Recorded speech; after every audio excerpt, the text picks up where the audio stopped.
everyone. I'm Nadia Eliseva, one of the co-founders of growthyears.com. It is a personal development platform that helps individuals plan and execute on their career break or a sabbatical, or as we call it, their growth year. It doesn't have to be a year, by the way. It can be 6 months, it can be 9 months, but the important part is that we support you on this journey of reconnecting with yourself and redefining your professional and personal identity when you come back to your professional life. And today we are continuing the series of interviews with brave individuals who did take a career break. Today, I would like to introduce you to Dan Wright, someone who really inspired me when I met him. When I was looking for people to talk about their current career break, I found him on LinkedIn and I just reached out to him cold. Luckily, he responded. We got to talking. And then I was really inspired. I found his journey truly amazing because Dan, a seasoned businessman and the founder of a successful IT consulting company, made a very unconventional decision to step away from his career and dedicate himself fully to his family, to embrace the role of a stay-at-home dad with the same passion and commitment that he was doing his professional journey. So welcome, Dan. Thank you for your time being with us. Thanks for having me. Yeah, it's nice to be here. Yes, and of course, the first question I would like to address to give this conversation some context. So to ask you to tell us a little bit about your professional career, how you were doing before this decision to go on a sabbatical kicked in. Yeah, my career's had a few different chapters, to be honest. After university, I started to work for a large engineering company. I'm based in the UK, and in the FTSE 100, really big company in their IT department. And my career path was very much delivering projects and programs. So I rose through the ranks relatively quickly over the course of just under 10 years. I went from running small IT projects to running quite large IT programs. I ended up running a team of people in a PMO and had a full portfolio of projects that I was accountable for.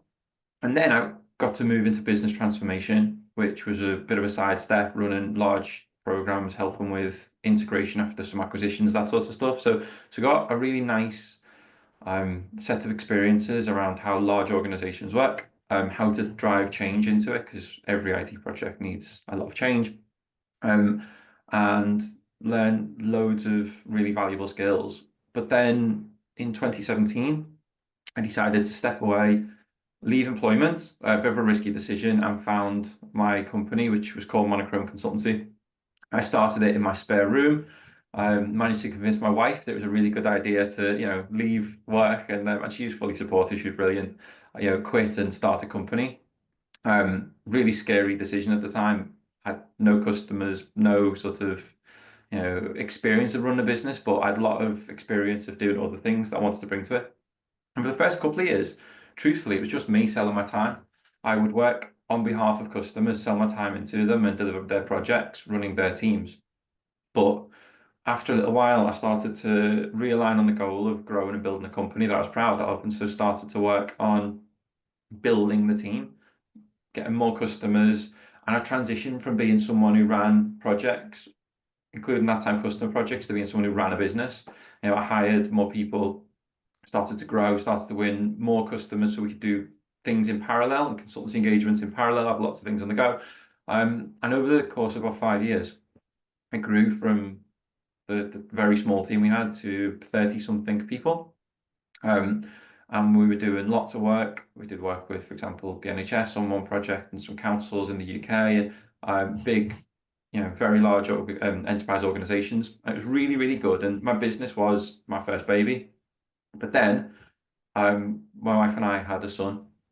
It was 3 years ago now, and all of a sudden, every interest seemed to change. And so I started to take myself out of the day-to-day, hired more people, tried to get sort of earn some of my time back because I was very much, long days every day, working weekends.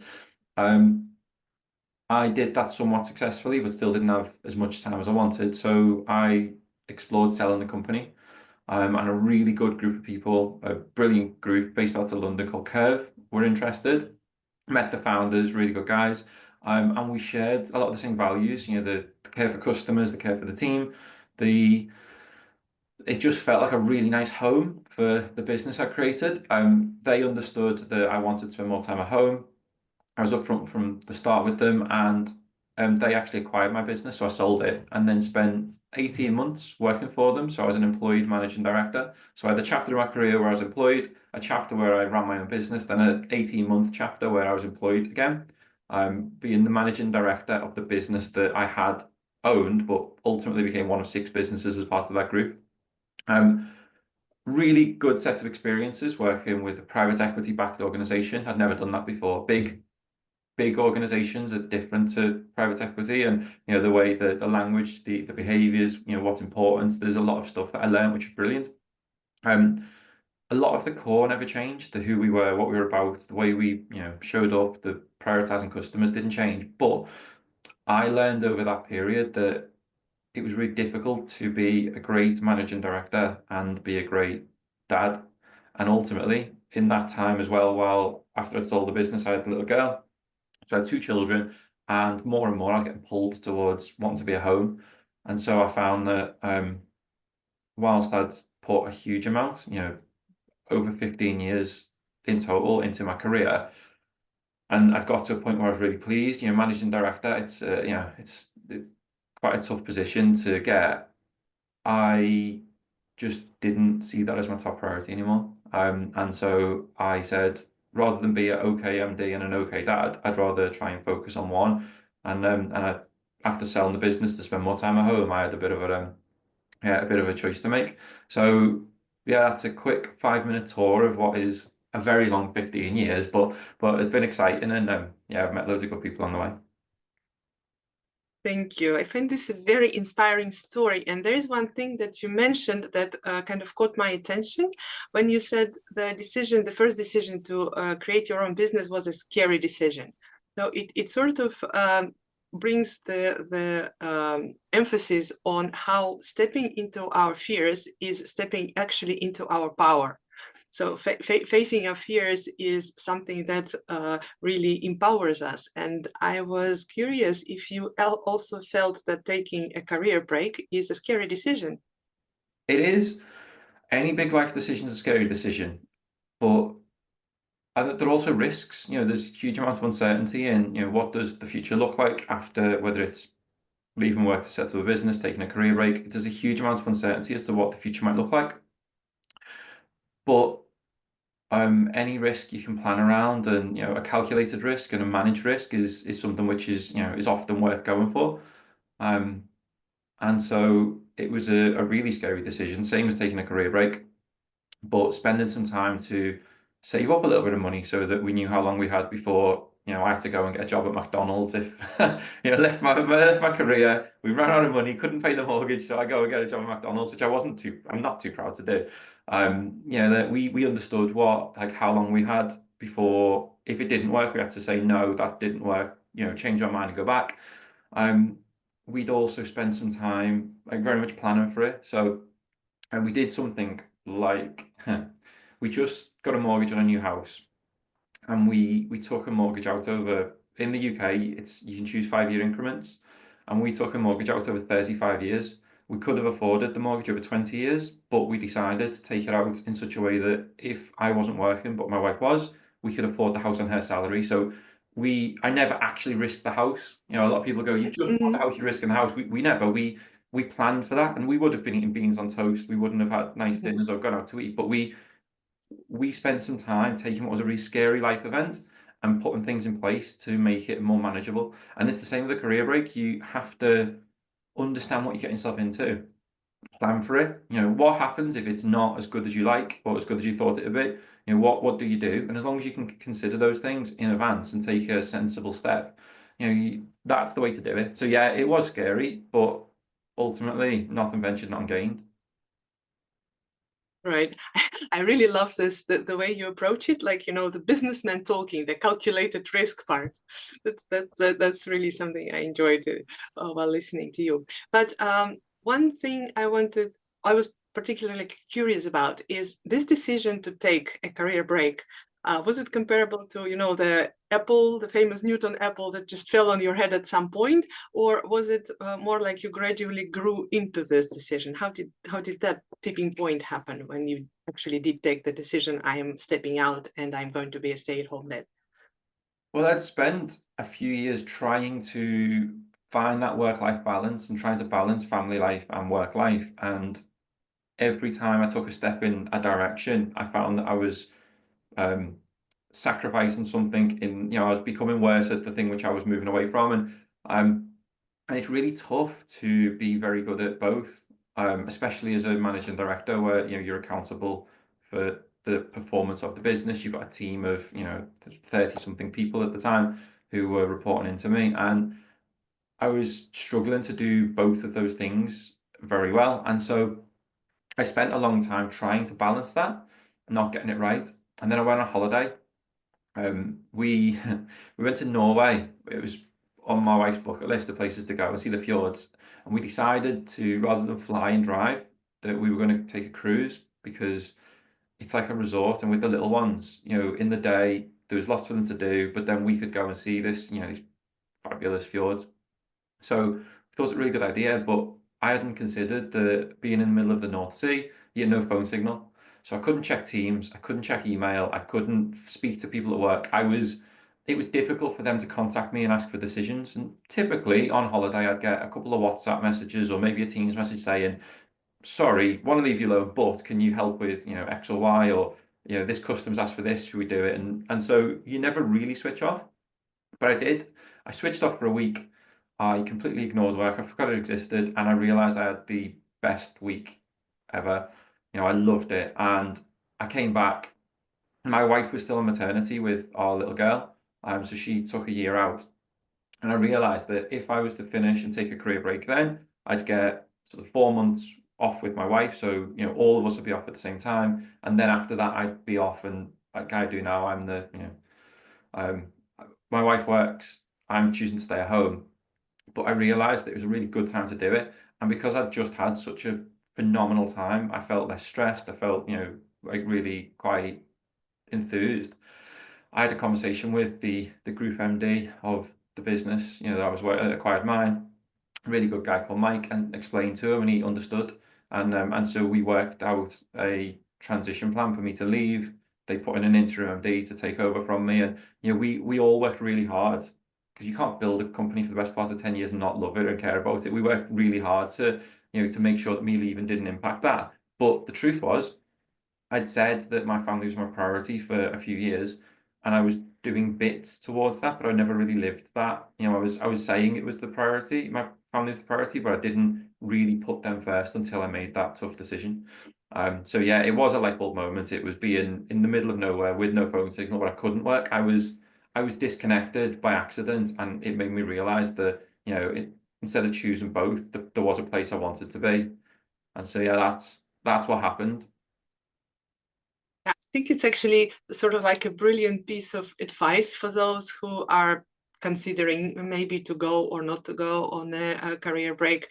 To get disconnected for a few weeks. And we'll talk about advice also later, because now I'd really like to touch on the subject that we discussed during the conference. Just for our listeners to fill you in, last week, Dan participated on a panel discussion in the conference organized by Growth Year about the career break and the power of sabbatical. And there, we came across a very interesting, very personal subject of personal identity.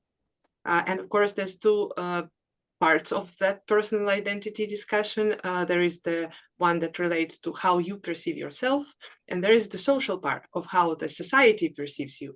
And with Dan, I'd like to touch both. So the transition for the society, let's start with that one. The transition from being a CEO to being a stay-at-home dad, how did it affect your relationship with people around you, like your colleagues, your friends, I don't know, your wife's colleagues, your parents, and so on? The people close to me were all really supportive. I think a lot of people had seen what I'd done over the past 10 years, and a lot of friends who were close to me had seen I'd worked quite hard, and they saw it as a brilliant decision. And a lot of them said, look, you've earned it. You spent a long time working really hard, spend a year with your kids while they're little. And most people, like, professionally understood as well.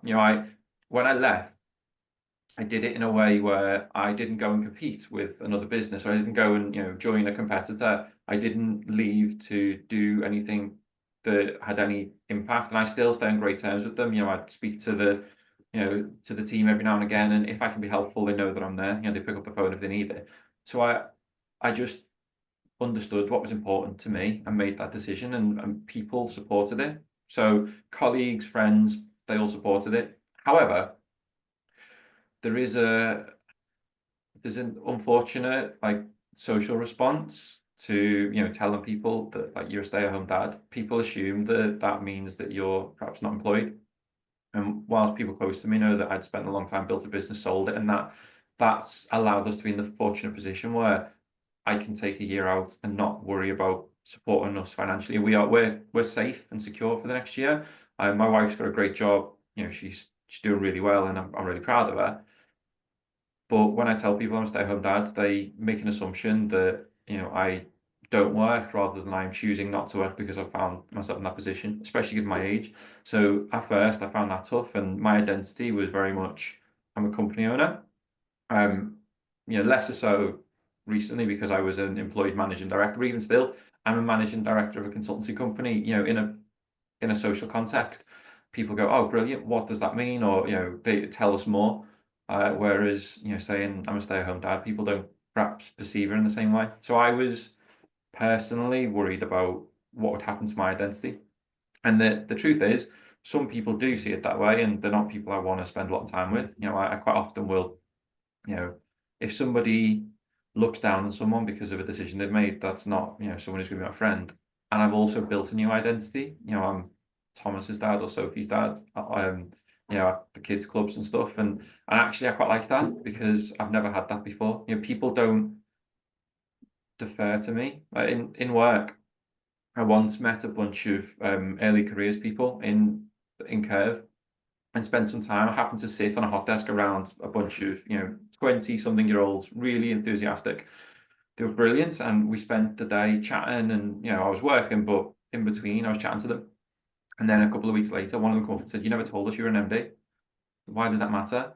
And the way that person perceived me, they were joking with me 2 weeks earlier, and then after that they started to be a tiny bit more on their best behavior.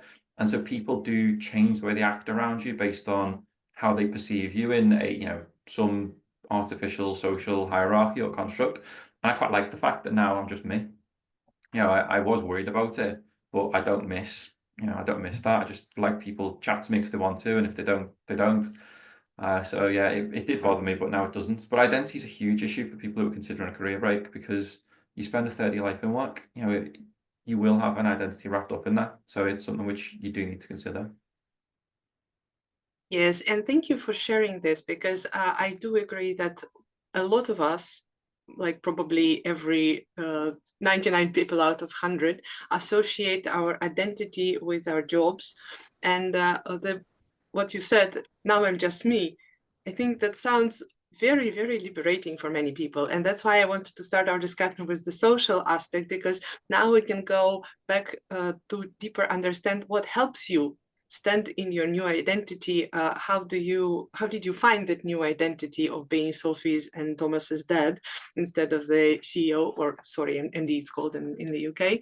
How did that internal change happen? I realized that if I was to do this properly, I needed to decide who I was, and I made that decision as I was leaving, that my new identity was, I'm just going to be a dad, and I don't allow anything to impact that. I do some, for example, this, a small speaking engagement, and Entirely voluntary, you know, help a couple of charities, and I spend my time at home. And then if the kids happen to be out for the day, then I'll do something interesting. And so I don't feel like I've lost anything in my identity. You know, I don't mind. I know who I am. And if someone, yeah, doesn't perceive me the way that, you know, I want them to, well, that's more a reflection on them than me. But I worried about it a lot. And then as I started to spend more time, you know, doing what I do, spending my days as I spend them, you know, I make new friends, you know, by chatting to other people. And there's a baby club I take Sophie to, and one of the mums, she's really nice. You know, and I'm chatting to her, and we're having the kids are having like a little play date, and you know, we grabbed a coffee and stuff. I'm making new friends, not because I'm a managing director who's going out to entertain a customer, but because, you know, I've met someone who I quite like, and you know, I would happily spend an hour with having a coffee. And it's nice to go through the process internally and allow yourself to let go of what, you know, I'd historically perceived as really important, but actually in the grand scheme of things isn't. Yeah, well, actually, what I'm hearing is that you just gave us a very beautiful insight, like an analogy that you don't actually change your identity from being an MD to being Sophie's and Thomas's dad. You expand your identity to be many more things than just your job, right? Yeah, because that I still help. I've got a friend who started a business, and he called me up and said, "Can we jump on a call for a couple of hours? I'm stuck with this." He's got, you know, a really um, brilliant little business which he started in the last year. You know, and I can go and I can turn into MD mode, you know, consultancy business owner mode. I can spend a couple of hours with him, helping him to, you know, implement a new process.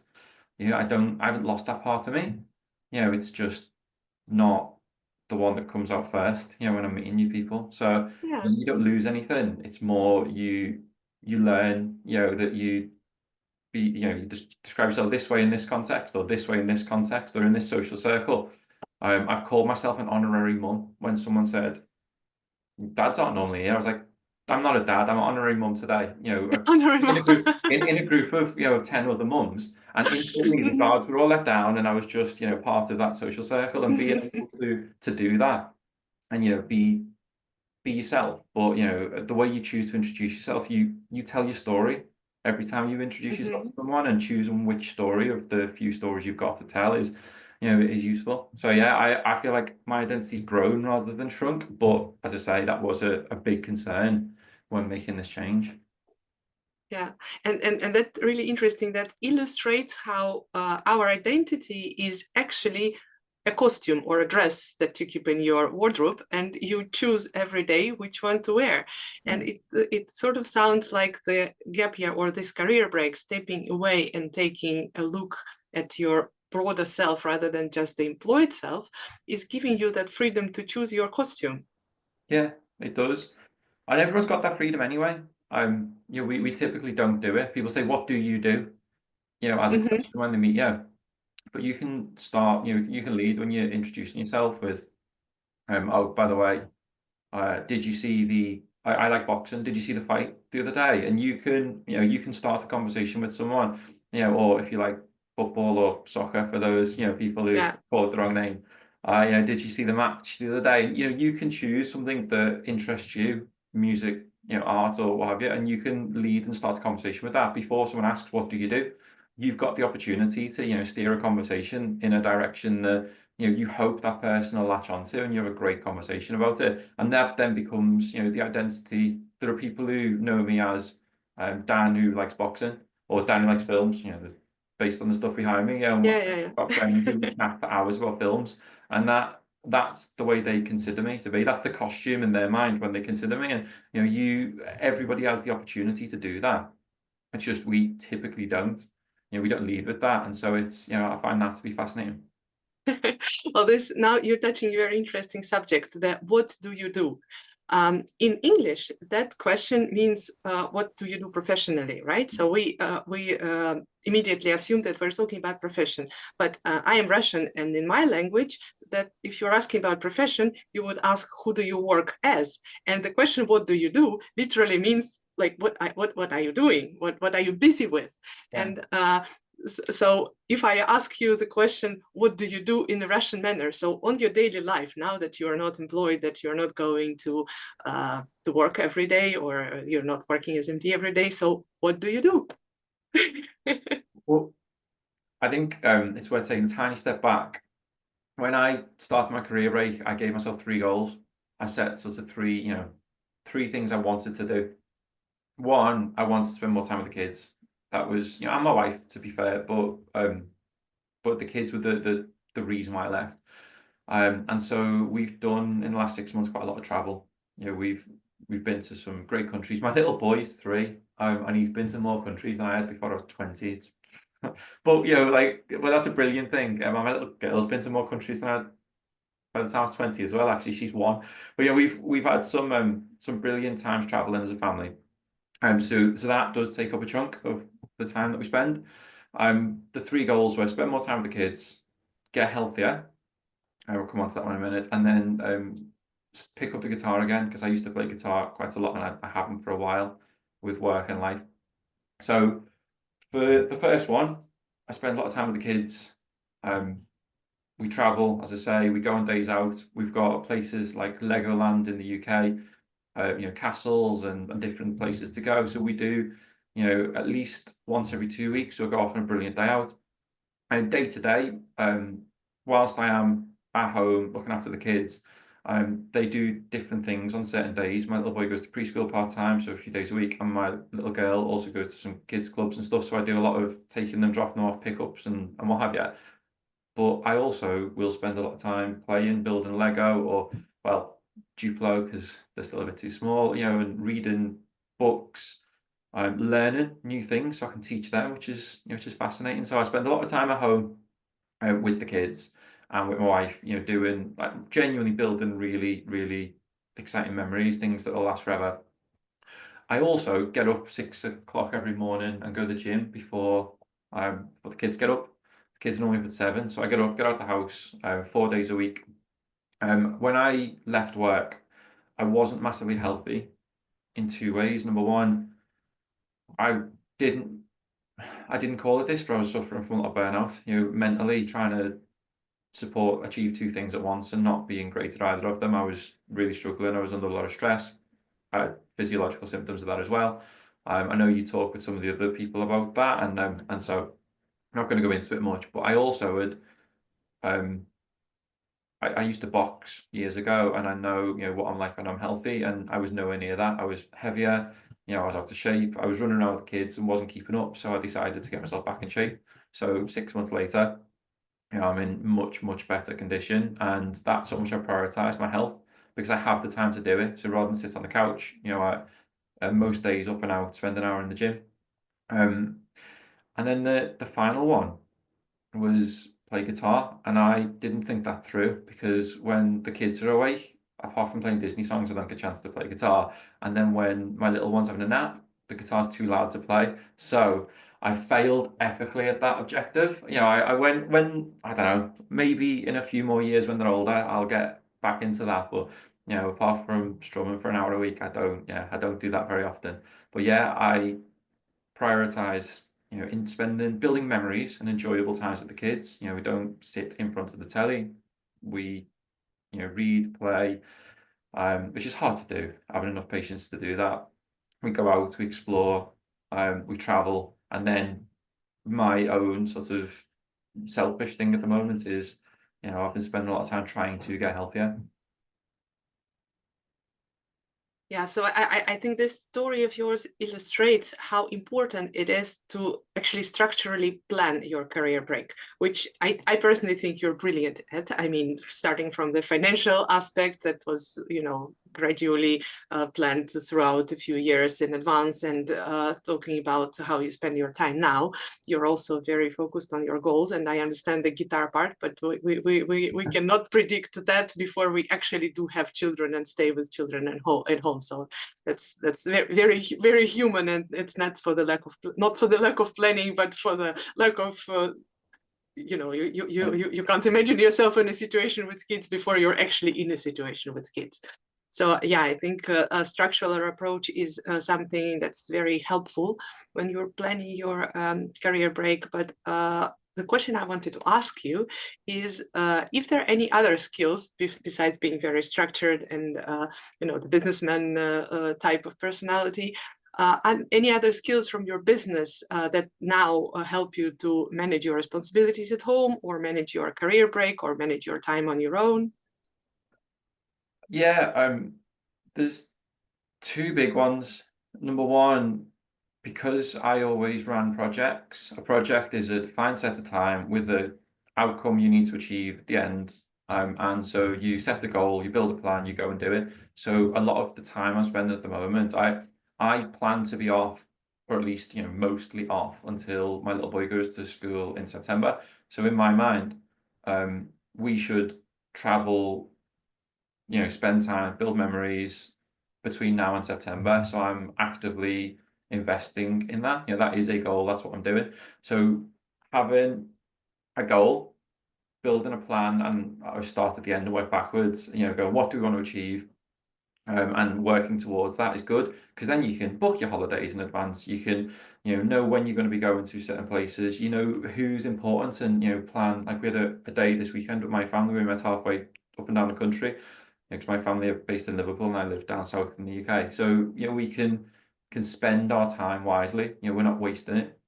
So I think being able to understand what you want to achieve, build a plan, that's just something I've always been able to do. And that came from work. The other one is I don't panic.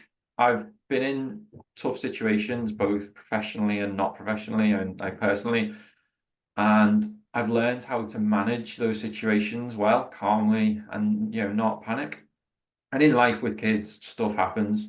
Whether it's a punami, a nappy that goes everywhere, and a lot of parents are just like, "What are we gonna do?" Whereas I'm like, "Okay, let's get it dealt with." Or an accident, someone falls and hurts themselves, or I don't know, you arrive at an Airbnb and you can't get in, because the person hasn't given you the right code. All of these things, a lot of the time, people can find quite stressful.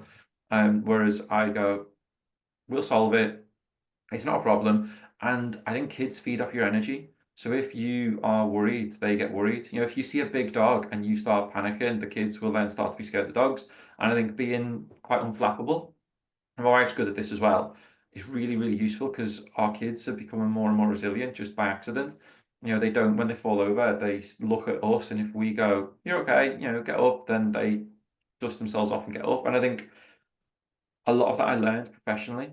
You know, Things go wrong a week before a project's due for a customer, something will go drastically wrong, and you just spend half a day and you fix it. That's how you solve it. You don't worry, you don't stress, you find a solution. And being able to take that experience and put it into, my home life context has been really, really useful, because I think it rubs off. So staying calm, managing things that come up is, it sounds easy, but in the situation, sometimes emotions get better of people, and I don't typically allow that to happen. But at work, I used to be the boss. I used to be the managing director and the person who ran the team. And at home, I am not the boss. We've got a family of four, and I've got three bosses: my wife and my two kids. And I don't mind that. But understanding, as I said, this social hierarchy and where you fit is quite fun. Different roles you play. So yeah, a lot of the stuff I used to do doesn't necessarily apply to my new life. Beautiful. That's a beautiful analogy that you have three bosses now. And I'm sure actually that if you asked your wife now, she would say the same. She would have three bosses, which being you and your kids.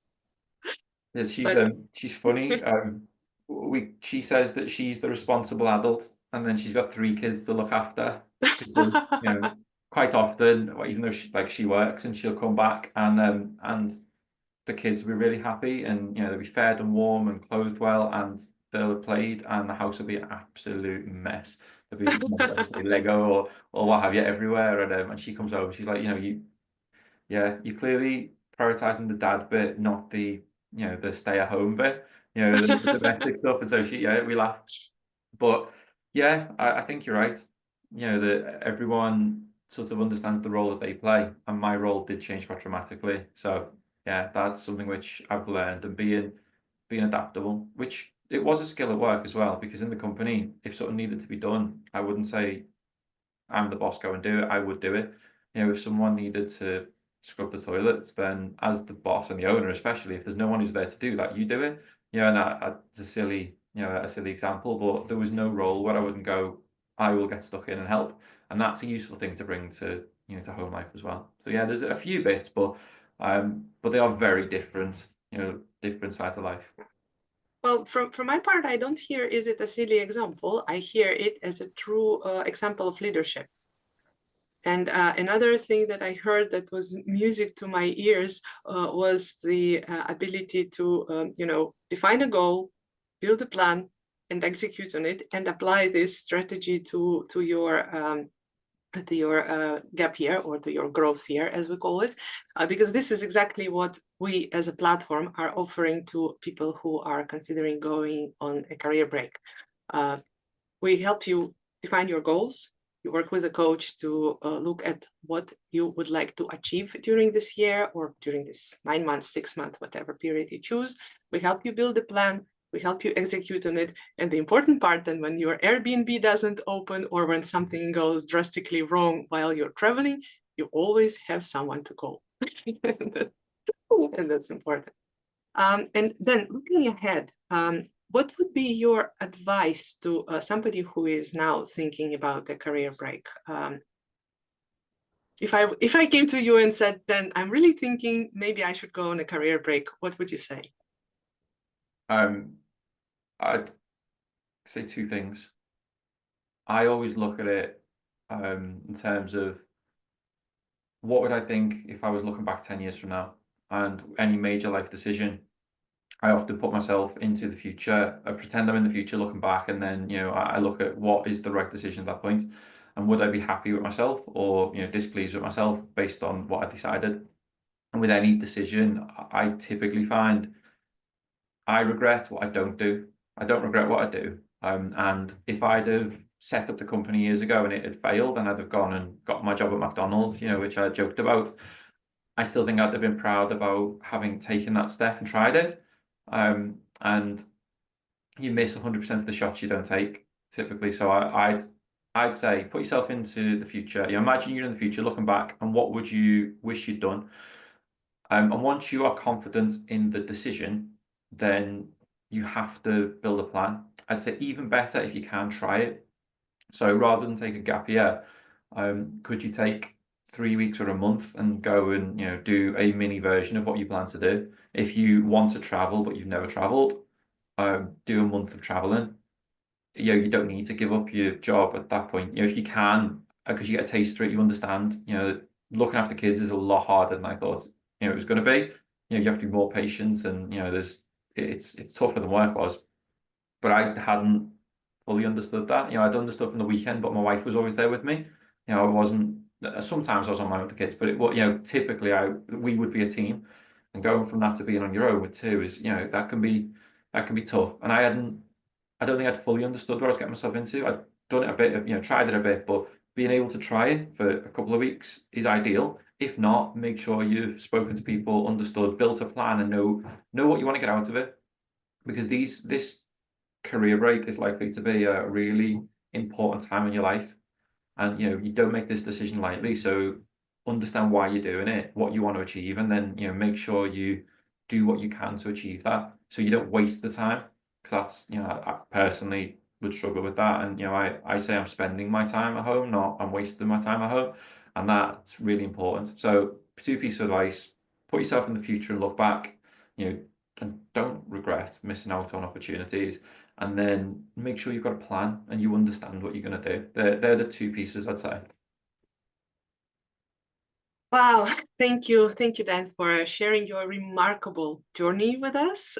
Because I personally think it's a very powerful example of how in the modern world the professionals can challenge the societal norm and redefine them. And I'm sure it will inspire people to rethink about how they define themselves and give them the bravery to step away from the traditional definition of what is a successful person. And I really love the two pieces of advice you gave. We don't regret what we do. We regret what we don't do. So I think if your journey in the professional world is not going the way you would like it to go, and if you're feeling stuck and you're feeling that, like Dan described, you're approaching burnout, whether you do call it that or not, it is a good inspirational example of then how to step away and plan it, try it for a short period of time, see if that's something that works for you, and then just do it. And we as growthyears.com are there to help. Thank you, Dan, very much for your time, for your inspiration. I'm sure we'll meet again, and we are very grateful for your sharing with us your story. No, it's been a pleasure, and hopefully this helps someone who's considering what can be a really scary decision and a tough decision. So yeah, thanks very much for having me. Yeah, the message from Dan is face your fears, right? Face them in a calculated way. Face them with a plan. Face your fears with a plan. Thank you, Dan. I think we'll make this the motto of our platform. Face your fears with a plan. I love that. Thank you very much. Yes. Bye.